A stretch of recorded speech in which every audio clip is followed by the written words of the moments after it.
This hall represents nearly a third of the UN General Assembly. Unlike the annual UN event, world leaders and heads of states from the 57-member bloc came together in less than a week to stand with Qatar and combine their shared anger into a collective response. The Gulf state was the latest to come under attack by Israel as its war has expanded to 6 countries. They're sending a negotiating team on one hand, and they're trying to eviscerate the negotiation on the other.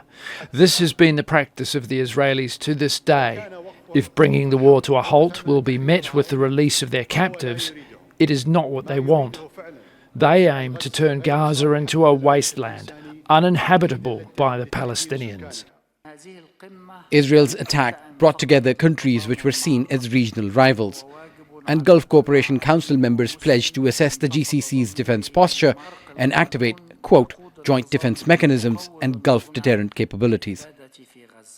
Israel must be held accountable for its war crimes against humanity. Creation of an Arab Islamic task force. OIC members as a whole produce roughly a quarter of the world's energy and well over 40% of global crude output.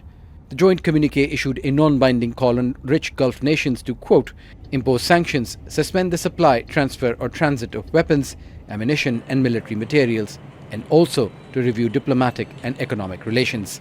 During the hours of speeches, the silence of the signatories of Abraham Accords, UAE, Bahrain and Morocco was notable.